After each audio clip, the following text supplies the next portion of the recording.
आज हम मुताला करेंगे हमारी दरसी किताब जान पहचान के दूसरे सबक का, जिसका उन्वान है बहादुर शाह का हाथी, और जिसके मुसन्निफ हैं, इस मजमून को लिखा है जिन्होंने, उनका नाम है, दिल्ली के आखिरी दास्तान गो हैं मीर बाकर अली, जो दास्तान गोई के फ़न के अंदर मशहूर थे और हम पहले हिस्से के अंदर उनके बारे में पढ़ चुके हैं। एक बार फिर आपको बता दूं कि सबक को मैंने 3 हिस्सों में तकसीम किया है। पहले हिस्से के अंदर हमने मुसन्निफ के हवाले से बातचीत की है, मुसन्निफ की ज़िंदगी के हवाले देखा है, उनके ज़िंदगी के हालात देखे हैं। दूसरे हिस्से के अंदर हम जो हमारा शुरू हो रहा है, हम इसके अंदर मुताला करेंगे सबक बहादुर शाह के हाथी का, जिसके अंदर मौला बख्श जो बहादुर शाह का हाथी है उसके काम और बच्चों से किस तरह मोहब्बत रखता है, क्या उसका कदो कामत थी, क्या क्या उसके कारनामे थे, इन सब के हवाले से हम यहाँ पर बात करेंगे।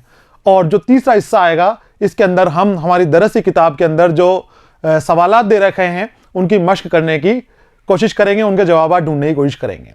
तो सबक बहादुर शाह का हाथी का दूसरा हिस्सा मौला बख्श हम शुरू करते हैं।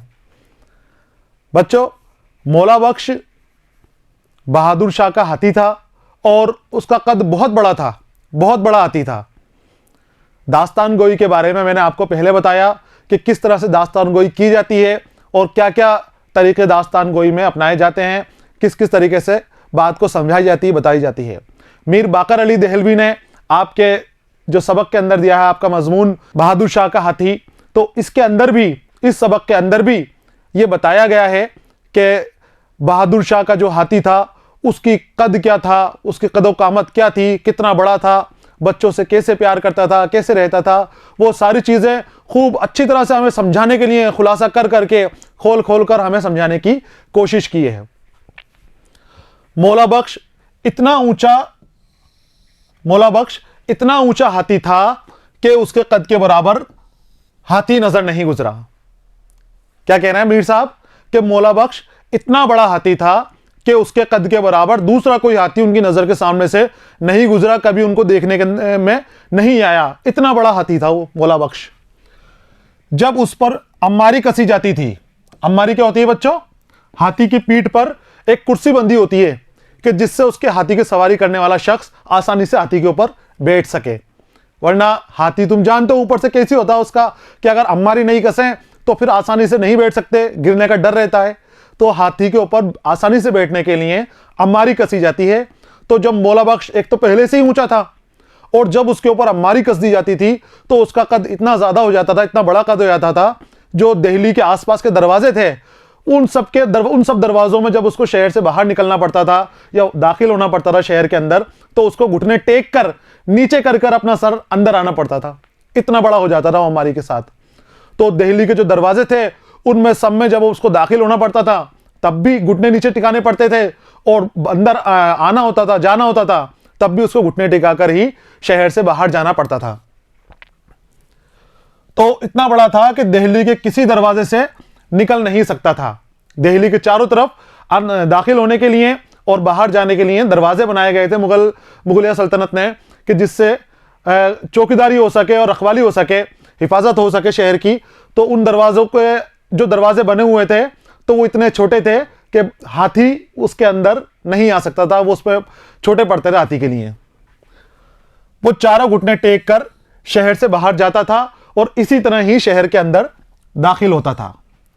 आखिर बहादुर शाह बादशाह ने लाहौरी दरवाजे को तोड़वाकर मौला बख्श ही के वास्ते इतना ऊंचा करवा दिया कि मैं अम्मारी गुजर जाए। बहादुर शाह जफर दिल्ली के आखिरी मुगल बादशाह, आखिरी मुगल सरदार के जिन्होंने हिंदुस्तान के ऊपर मुगलिया परचम फहराया, सबसे आखिर में ये थे। इनके बाद मुगलिया सल्तनत, हमारी मुगलिया हुकूमत खत्म हो गई थी। तो ये बहादुर शाह जफर के पास ही आती था। तो बहादुर शाह जफर मुगल सल्तनत के आखिरी मुगल थे, आखिरी हाकिम थे जिन्होंने मुगल सल्तनत का झंडा फहराया था। आपकी जो हाथी था, मौला बख्श था, उसका मैंने आपको कदो कामत बताया कि बहुत ऊंचा कद था, बहुत बड़ा हाथी था। तो उस हाथी जब किसी भी शहर के दरवाजे से अंदर, ना तो अंदर आता था ना बाहर जा पाता था, परेशानी होती थी, उसे झुककर अंदर आना जाना पड़ता था जब उसके ऊपर अम्मारी कस जाती थी, और वैसे भी उसको परेशानी होती थी।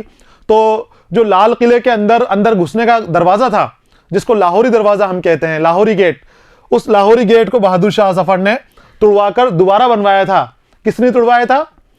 ताकि मौला बख्श आसानी से उसके अंदर से गुजर जाए, आसानी से इसके अंदर से आ सके और जा सके। तो बहादुर शाह जफर ने लाहौरी गेट को तुड़वाकर बड़ा करवाया था। मैं, यहां पर लफ्ज आया बच्चों, इतना ऊंचा कर दिया कि वो मैं अम्मारी, वो कौन? मौला बख्श। मैं अम्मारी, अम्मारी के साथ, मैं का इस्तेमाल होता है साथ के लिए, मैं के माने साथ, और अम्मारी के यानी हाथी के लिए वो कुर्सी जो हाथी के ऊपर बांधी जाती है, ऊंची कुर्सी। तो अम्मारी और मैं, आपके दो मुश्किल अल्फाज आए यहां पर, और यह हमारा पहला पैराग्राफ था। आगे की तरफ चलते हैं हम कि आगे आपको दास्तान गोई के फन से किस तरह से आप मुतासिर होते हैं, देखते हैं। कितनी अच्छी तरीके से आपको समझाने की कोशिश की है कि मौला बख्श हाथी जो था ये कहां से आया। तो ये अकबर शाह सानी के जमाने से, अकबर शाह सानी ये भी मुगल सरदार थे, मुगल बादशाह थे। आपके जमाने के अंदर एक सौदागर आया था, वो सौदागर मौला बख्श को लेकर आया था। कब लेकर आया था? अकबर शाह सानी, अकबर शाह सानी के जमाने के अंदर एक सौदागर मौला बख्श को लेकर आया था और बेचकर चला गया था। उसके फीलबान बुखारा के एक सैयद थे। फीलबान कौन? जो हाथी की रखवाली करता है, उसको चलाने फिराने का काम करता है। फील यानी होता है बच्चों हाथी, फील यानी हाथी। फीलबान हाथी की सार संभाल करने वाला, देखभाल करने वाला। तो बुखारा के एक सैयद थे। अब सैयद थे तो क्योंकि किसी और शख्स का बादशाह की तरफ पीठ करना बेअदबी होता था। बादशाह हिंदुस्तान का बादशाह था, बहुत अजीम बादशाह होते थे, अजीम सल्तनत थी जो मुगलिया हुकूमत थी। तो जो बादशाह थे उसकी तरफ आम आदमी का पीठ करना बेअदबी माना जाता था। इसलिए बुखारा से एक सैयद खानदान के आदमी को लेकर आए थे अकबर शाह सानी, कि वो सैयद खानदान था। तो सैयद खानदान को बड़ा खानदान समझा जाता है कि वो किसी की तरफ पीठ कर सकता है, तो जिसकी तरफ पीठ करेगा उसकी बेअदबी नहीं होगी। तो वहां से सैयद खानदान से एक सैयद साहब को लेकर आए थे और उनको महाबत का नाम दिया, महाबत नाम दिया, महाबत नाम उसी वक्त दिया गया और महाबत नाम देके उनको जागीर दे दी और वहीं उनको बसने का हुक्म दे दिया गया। तो दूसरे का पीठ करके बैठना बेअदबी थी। बहादुर शाह ने फीलबान को महाबत का खिताब दिया और जागीर बख्शी। फीलबान का खिताब दिया और जागीर बख्शी। जागीर क्या है बच्चों? बादशाह की तरफ से अता की गई जमीन। पुराने जमाने के अंदर या मुगलिया सल्तनत या फिर दूसरे भी जो राजा महाराजा रहे हैं वहां भी ये निज़ाम था, या इस तरह की राजा की खुशी की बात होती थी कि जब राजा किसी से खुश हो जाता था, वक्त का जो हाकिम है सुल्तान है, जब किसी से खुश हो जाता था तो बहुत सारी जमीन उसको जागीर में देता था, उसको इनाम बतौर देता था, तो जागीर कहलाती थी। जमीन दे देते थे, धन दौलत देते थे और दूसरी चीजें और खिलत जो नवाजना चाहे बादशाह वक्त, वो उन चीजों से उसको नवाजता था और वो सब जागीर कहलाती थी। तो महाबत को लेकर आया, महाबत का खिताब दिया और साथ में जागीर और दी। फिर उसके बाद से महाबत नाम पड़ा, जो हाथियों को संभालने वाले हैं वो महाबत कहलाए। फीलबान महाबत। एक रोज मौला बख्श मस्ती में आकर बेकाबू हो गया। एक रोज मौला बख्श के ऊपर मस्ती तारी हुई और वो बेकाबू हो गया, काबू से बाहर हो गया।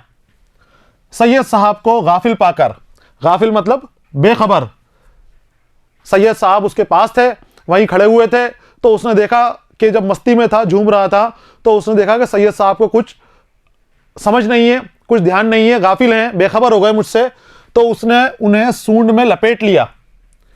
फिर उसने उनकी एक टांग अपने पांव के नीचे दाब कर और एक सूंड में पकड़कर उन्हें चीर दिया। सैयद साहब को जिंदा चीर डाला। हाथी जब मस्ती में आता है तो बहुत गुस्सेल हो जाता है, बहुत गुस्सा करता है हाथी।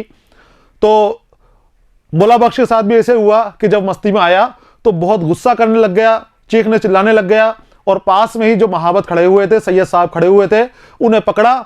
एक तो टांग उनकी सूंड में पकड़ी और एक पैर में दबा के उनको चीर डाला सैयद साहब को। सैयद साहब की बेवा का नन्हा सा बच्चा 2 डेढ़ बरस का था, छोटा बच्चा था, जो आने वाले महाबत बनेंगे इनके बाद, सैयद साहब के बाद। उसकी गोद में था, जो बेवा थी, जो उनकी अहलिया थी, उनकी गोद में ही 2 डेढ़ साल का बच्चा था। बेचारी रोने लगी, चिल्लाने लगी। बेचारी खाविंद के गम में रोती पीटती आई और अपने बच्चे को मौला बख्श के आगे डालकर कहा। उनके शौहर को मौला बख्श ने चीर डाला, जान से मार डाला।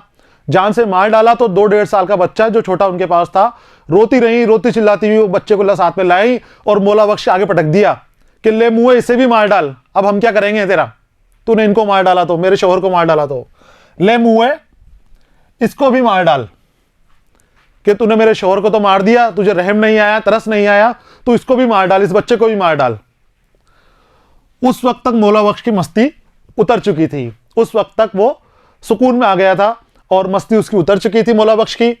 उसने बच्चे को सूंड से पकड़कर अपनी गर्दन पर बैठा लिया।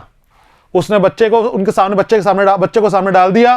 मौला बख्श सुकून में आ गया था, इत्मीनान हासिल हो गया था उसको। उसने सूंड से बच्चे को पकड़ा और अपनी गर्दन पर बैठा लिया, फिर खुश हो गया उससे, बच्चे से। उस रोज से ये बच्चा मौला बख्श के साथ रहता और बच्चे के सामने मौला बख्श से जो कहो वो फौरन करता। जब सूंड में बिठाया तो उस रोज से मौला बख्श उस बच्चे पर इतना आशिक हो गया कि जो बच्चा उससे कहता या जो बच्चे के सामने उससे कहा जाता, वो सारी बात मानता, चाहे कैसी बात हो, वो बात मानने के लिए तैयार हो जाता। इतना उससे बच्चे से प्यार करने लग गया था, वो मोहब्बत हो गई थी बच्चे से, तो जो कहो वो करता। ये बच्चा मौला बख्श की आंख से ओझल हुआ, वहां मौला बख्श ने दंगा करना शुरू कर दिया। जैसे ही बच्चे से बहुत मोहब्बत हो गई, हमेशा चाहता मौला बख्श कि बच्चा मेरी आंखों के सामने ही रहे, मेरे आसपास ही रहे, जो उससे काम करवाते वो काम वो कर लेता। और कभी ऐसा होता कि बच्चे मौला बख्श की आंखों से ओझल हो जाता, आंख से ओझल हो जाना, आंख से दूर हो जाना, आसपास चले जाना, छुप जाना। तो जैसे ही बच्चा आंख से ओझल होता, उनसे दूर चला जाता मौला बख्श से, हाथी से, तो मौला बख्श फिर किसी की नहीं मानता, वो दंगा फसाद करना शुरू कर देता, उधमदाड़ करना शुरू करता। और जब वो बच्चे को लेकर आते सामने, तब जाके फिर से उसको सुकून मिलता। दंगा करना शुरू कर दिया और उस बच्चे का नाम था रहमत अली।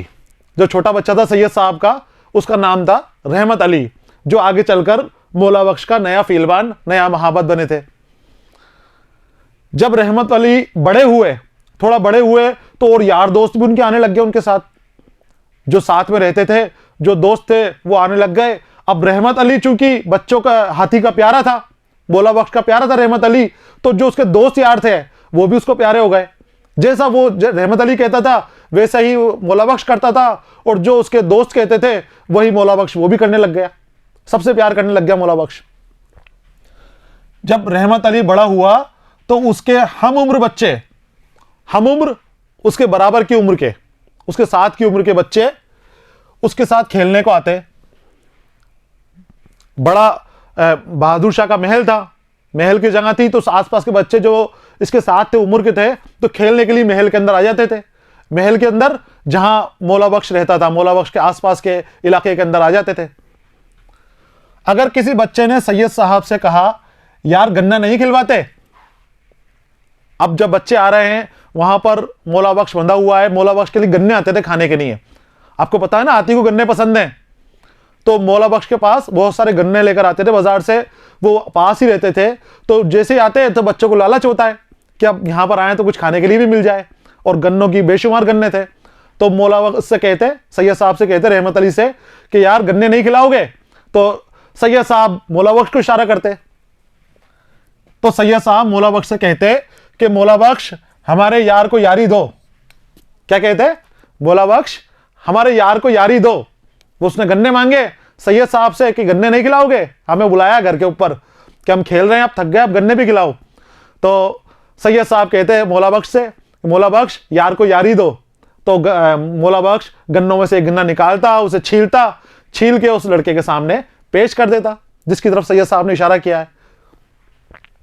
तो मौला बख्श गन्ना छील कर जिस बच्चे को सैयद साहब कह देते दे दिया करता था, जिसको सैयद साहब ने कह दिया कि इस बच्चे को देना है, उस बच्चे को वो गन्ना दे देते थे।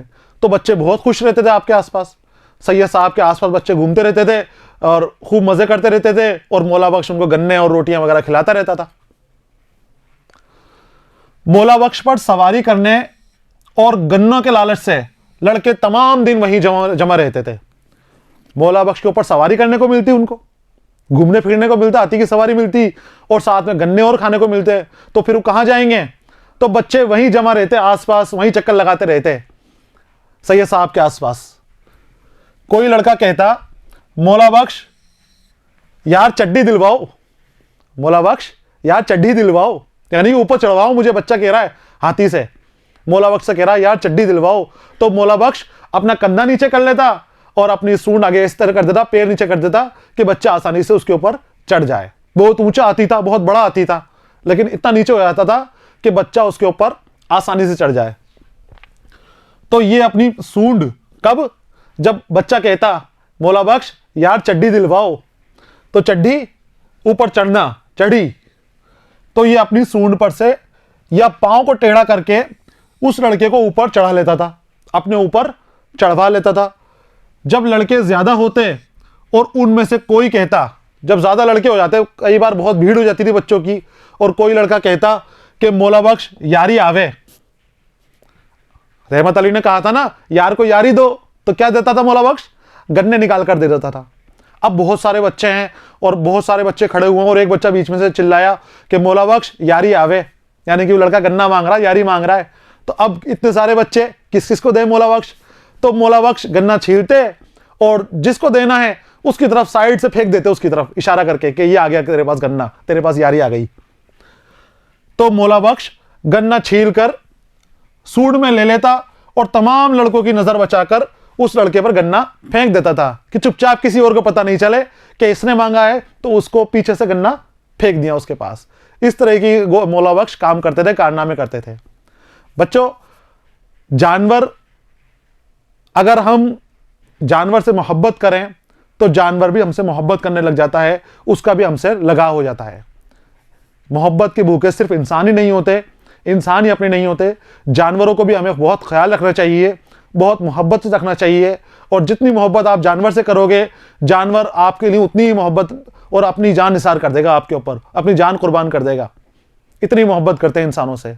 तो आप देख रहे हो यहां पर कि मौला बख्श जो एक हाथी है, वो किस किस तरीके से, और जब गुस्सा आता है जानवरों के ऊपर तो वो बदला भी निकाल लेते हैं, गुस्से के अंदर कुछ भी कर जाते हैं।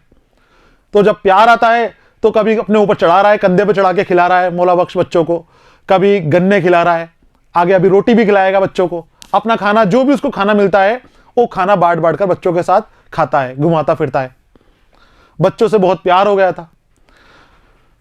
जब चड़कटा मौला बख्श को रोटी देता, चड़कटा उसको खाने वाने का इंतजाम करने वाला, मौला बख्श के खाने का इंतजाम करने वाला, चड़कटा मौला बख्श को रोटी देता तो वो हर निवाले में से जब रोटी देता, हाथी की रोटी क्या होती है, 2-3 इंच मोटी रोटी होती है, आम अपनी ऐसी नहीं होती, अपन खाते हैं ऐसी रोटी नहीं होती, साइज में थोड़ी बड़ी होती है और मोटी रोटी होती है हाथी की, कि जिससे हाथी को खाने में आसानी रहे।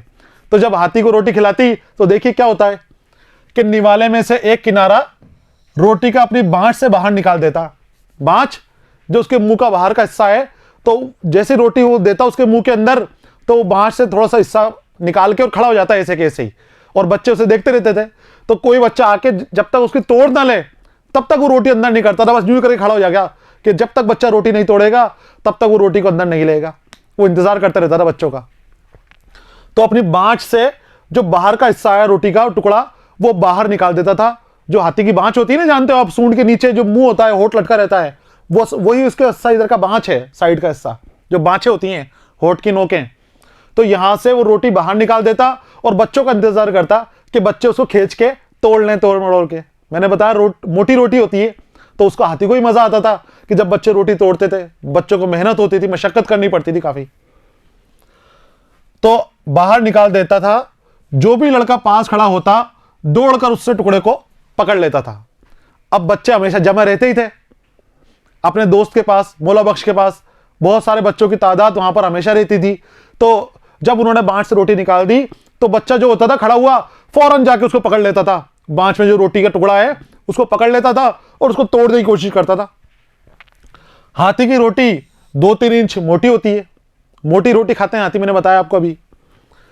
बच्चा उसको जोर करके तोड़ता और मरोड़ता, बहुत ताकत लगाकर उसको खींचता। मोटी रोटी है, पकी हुई रोटी, तो केड़ी रोटी होती है, तो खींचते हैं तो उसको तोड़ता मरोड़ता, तो उसमें मौला बख्श को मजा आता उसके तोड़ने मरोड़ने के अंदर। गरज बहजार दिक्कत जब टुकड़ा उसके हाथ आ जाता और बच्चा वो टुकड़ा लेकर भाग जाता, उस वक्त मौला बख्श वो निवाला खाता था। जब बहुत दिक्कत करने के बाद मौला बख्श मजे लेते रहते, हाथी जो है मजे लेते रहता कि बच्चा परेशान हो रहा है, उसने तो दांत में पकड़ के खड़ा हो गया बस खाली। अब वो जो टुकड़ा बाहर निकला हुआ है, बच्चा उसको पकड़कर मरोड़ता रहता, दिक्कत होती रहती उसको। परेशानी के बाद जब उसको निकल जाता तो वो टुकड़ा लेके बच्चा भाग जाता था, लेके चला गया। फिर मौला बख्श बची हुई रोटी अंदर लेते थे, उसको खाना शुरू कर देते थे। निवाले में से जब तक कोई बच्चा टुकड़ा ना लेता वो रोटी ना खाता था। उसने मामूल बना लिया था इस चीज का कि जब तक कोई बच्चा उसके निवाले में से रोटी नहीं खाए, मुंह का निवाला खिलाता रहा बच्चों को अपने साथ। इतना प्यार उसको बच्चों से था मौला बख्श को। तो मौला बख्श का प्यार, मैंने फिर बताया कि इंसान से मोहब्बत करना और जानवर से मोहब्बत करना, तो हमें जानवरों की मोहब्बत तो कम नहीं समझना चाहिए। जानवरों से हमें लगाव रखना चाहिए और ऐसे काम करना चाहिए जिससे जानवर परेशान ना हो, उनको परेशानियों से बचाना चाहिए। तो जब तक रोटी कोई बच्चा ले ना ले, मौला बख्श रोटी नहीं खाता था। आगे आते हैं हम सबक के अंदर कि लड़कों से मौला बख्श का बड़ा पक्का याराना था। दोस्त बन गए थे लड़के उसके। कौन से लड़के? जो रहमत अली सैयद साहब के पास आते थे, वो पक्के दोस्त हो गए थे। वो लड़के थे और मौला बख्श साहब भी उनका पक्का याराना हो गया था। मौला बख्श भी उनको अपना यार समझता था, दोस्त समझता था। जहां किसी लड़के ने मौला बख्श से कहा कि मौला बख्श नक्की आवे, जैसे कोई लड़का कहता कि मौला बख्श नक्की आवे, तो जैसे नक्की आवे कहते सुनता तो मौला बख्श अपना पैर ऊपर कर लेता, पैर ऊपर करके खड़ा हो जाता, एक टांग। जब तक वो बच्चा घुटने की नहीं कहता तब तक वो पैर नीचे नहीं रखता, तो वो ऊपर पैर करके खड़ा रहता नक्की आवे सुनते ही। इतना अच्छा आती था, इतना समझदार आती था। मौला बख्श अपना एक पांव उठा लेता था। जैसे ही बच्चे ने कहा कि नक्की आवे, तो एक पांव उठा लेता अपने और 3 पांव पर खड़ा रहता। और वही लड़का जब घुटने की कहता, पहले तो नक्की आवे फिर घुटने की, तो जब घुटने की उसको कहे जाता तब जाके वो पैर नीचे करता। आप खेलते हो ना खेल, तो वही खेल हाथी बच्चों के साथ खेलता था। ये कहता तो मौला बख्श अपना पांव जमीन पर रखता। जब दोबारा वही लड़का घुटने की कहेगा कि जिसने उनको स्टॉप किया है, जिसने उनको रोका है जगह के ऊपर, तो वही जब उनको मूवमेंट देता, घुटने की कहता, तो वो हाथी अपना पैर नीचे रखता और फिर चलना फिरना शुरू करता। अगर फील खाने के किसी आदमी ने बच्चों को धमकाकर भगा दिया, फील खाना, फील मैंने बताया था आपको, हाथी, और फील खाना जहां पर हाथी रहते हैं, हाथियों के लिए जो घर बना रखा है, जहां पर देखभाल करने वाले लोग और हाथी सब रहते हैं साथ में मिलकर। तो अगर किसी आदमी ने देखा कि बच्चे परेशान कर रहे हैं हाथी को और उन्होंने भगा दिया और उसने नक्की आवे बोल रखा है बच्चे ने, तो वो हाथी जो मौला बख्श था वो अपना पैर ऊपर ही रखता हवा में, जब तक कि दोबारा उस बच्चे को ढूंढ के लेकर नहीं आते और दोबारा उससे घुटने की नहीं कहते। अगर वो नक्की आवे कहकर चला गया और किसी ने भगा दिया उस बच्चे को, जो आदमी दूसरे काम करते थे। अगर फील खाने के किसी आदमी ने बच्चों को धमकाया और वो नक्की मांगकर चले गए, वैसे तो बच्चे नहीं जाते थे छोड़ के, मौला बख्श के साथ रहते थे, बच्चे भी मौला बख्श से मोहब्बत करते थे, उसके आगे पीछे घूमते रहते थे, जमा रहते थे। तो लेकिन कभी ऐसा होता कि जो दूसरे काम वाले लोग हैं वहां पर रहते थे, फील खाने के लोग, वो बच्चों को भगा देते थे। तो कभी ऐसा हुआ कि जैसे ही बच्चे ने कहा नक्की आवे और उन्होंने बच्चों को भगा दिया, तो बस वो मौला बख्श ऐसे कैसे तनकर खड़ा हो गया, पैर ऊपर करके अपना, और ऐसे ही खड़ा रहता। सब समझाते कि बच्चे थे चले गए, बच्चे थे चले गए, लेकिन पैर अपना नीचे नहीं करता था मौला बख्श। तो मौला बख्श ने उसी तरह अपना पांव उठाए खड़ा रहता। हर चंद सैयद साहब कहते कि वो बच्चा था चला गया, सैयद साहब समझाते रहते उसको कि अरे बच्चा था चला गया, छोड़ दे, पैर को नीचे रख ले, लेकिन मौला बख्श नहीं मानता था। जब तक वही बच्चा आके दोबारा घुटने की नहीं कहता, उसी बच्चे को दोबारा ढूंढ कर लेकर आते सैयद साहब, पता नहीं कहां से पकड़ कर लाते और उससे कहते कि बोल भाई घुटने की, तब जाके वो घुटने की बोलता और मौला बख्श पैर नीचे रखता था। लेकिन मौला बख्श कब सुनते थे? जब उसी लड़के को बुलाकर लाते और वही लड़का कहता कि मौला बख्श घुटने की, तो मौला बख्श का पैर नीचे आता, तब जाकर वो अपना पांव जमीन पर रखते। आपको मजा आ रहा होगा बच्चों सबक के अंदर। अपनी दरसी बुक साथ रखनी है, किताब जो आपकी है दरसी उसको साथ रखनी है और इसको मिलान करते रहना है आपकी दरसी किताब से ही है। और अगर कोई मुश्किल अल्फाज और भी आते हैं तो उनको लिख लेना है और उसको ढूंढने की, उसका जवाब ढूंढने की कोशिश करना है आपको। मौला बख्श जब अपने गन्ने लाता था, गन्ने लेने के लिए मौला बख्श को लेकर जाते थे कि उसके ऊपर लाद के ले आए। तो जब बाजार जाता था तो बाजार में भी लड़के तो घूमते ही रहते थे। तो जब गन्ने लेने के लिए जा रहा है तो बाजार के अंदर कोई लड़का चलते चलते कह के चला जाता, मौला बख्श नक्की आवे। तो बस बाजार के अंदर ही टस से मस नहीं हो, खड़े हो गए वहां पर मौला बख्श, बिल्कुल बीच बाजार के अंदर, चाहे रास्ता जाम हो या कुछ भी हो, वहीं के वहीं जहां नक्की आवे बोला वहीं पैर उठाया और पैर उठाकर वो हाथी मौला बख्श खड़ा हो जाता था। और बाजार में कोई लड़का कहता कि मौला बख्श नक्की आवे तो मौला बख्श फौरन एक पांव ऊपर करके खड़ा हो जाता, वहीं पर बाजार के अंदर खड़ा हो जाता। चढ़कटा हरचंद कहता था बेटा चल, जो उसका देखभाल करने वाला साथ रहता था, खाना खिलाने वाला, वो उससे कहता कि बेटा चल, बच्चे थे, लेकिन वो नहीं सुनता, नहीं हिलता, टस से मस नहीं होता। लेकिन क्या मजाल जो ये आगे सरक जाए। बिल्कुल वहीं बच्चे ने बोल दिया नक्की आवे, तो जब तक वो घुटने की नहीं कहेगा तब तक वो वहां से नहीं हिलेगा। जब तक घुटने की वही लड़का ना कहे मौला बख्श टस से मस ना होता था। घुटने की सुनेगा और घुटने की भी वही लड़का बोलना चाहिए जिसने नक्की आवे मांग के गया है, जो उनसे नक्की मांग कर गया है, खड़ा करके गया है, वही लड़का बोलेगा उनको, मौला बख्श को, कि घुटने की, तभी जाकर वो हाथी वहां से हिलेगा, वरना मौला बख्श मस्त हाथी बिल्कुल। एक रोज फीलबान ने बादशाह से शिकायत कर दी इस बात की कि बच्चे परेशान करते हैं बहुत ज्यादा, तो आप ऐसा करिए कि इन बच्चों को रोकिए, इनको दूर करिए मौला बख्श से, कि बच्चे रोज आते हैं, खाना भी खा जाते हैं और साथ में परेशान और करते हैं। तो बादशाह से शिकायत कर दी फीलबान ने। एक रोज फीलबान ने बादशाह से अर्ज की, हुजूर मौला बख्श तमाम गन्ने और रातब की रोटियां बांट देता है।